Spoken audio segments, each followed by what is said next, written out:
ಸಮಗ್ರತ ಸರ್ಕಾರಿ ನೌಕರಿ ಕೊಡ್ತೀನಿ, ಕೃಷಿಕರಿಗೆ ಒಳ್ಳೆ ರೀತಿಯಾದ ಯೋಜನೆಗಳನ್ನು ಕೊಡ್ತೀನಿ, ಗೊಬ್ಬರ ರೇಟ್ ಕಡಿಮೆ ಮಾಡ್ತೀನಿ, ಹೌದಾ, ಎಣ್ಣೆ ರೇಟ್ ಕಡಿಮೆ ಮಾಡ್ತೀನಿ, ಬಂದಂಥ ಭತ್ತಕ್ಕೆ, ಜೋಳಕ್ಕೆ, ತೊಗರಿಗೆ ರೇಟ್ ಜಾಸ್ತಿ ಮಾಡ್ತೀನಿ, ಬೆಂಬಲ ಬೆಲೆಯನ್ನು ಕೊಟ್ಟು ರೈತನ ಸಾಕ್ತೀನಿ ಅಂತ ಹೇಳ್ತಾ ಇಲ್ಲ.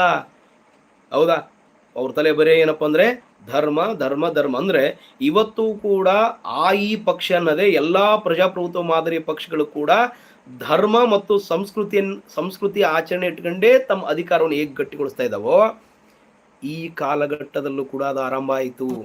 ಬೇಕಾದ್ರೆ ನೀವು ಗಮನಿಸಿ ನೀವು ಅಶೋಕನ ಕಾಲದಲ್ಲಾಗಲಿ ನಂತರದಲ್ಲಾಗಲಿ ನಿಮಗೆ ದೇವಸ್ಥಾನಗಳು ಸಿಗೋದಿಲ್ಲ, ದೊಡ್ಡ ದೊಡ್ಡ ಬೃಹತ್ ದೇವಾಲಯಗಳನ್ನು ಕಟ್ಟಿರೋದು ಇಲ್ಲಿ ಕಾಣೋದಿಲ್ಲ. ಆದರೆ ಕ್ರಿಸ್ತ ಶಕ 6ನೇ ಶತಮಾನದ ನಂತರ ನೋಡ್ಕೊಂಡು ಹೋಗಿ ನಿಮಗೆ ಬೃಹತ್ತಾದ ದೇವಾಲಯಗಳ ನಿರ್ಮಾಣಗಳು ಶುರುವಾಗ್ತವೆ.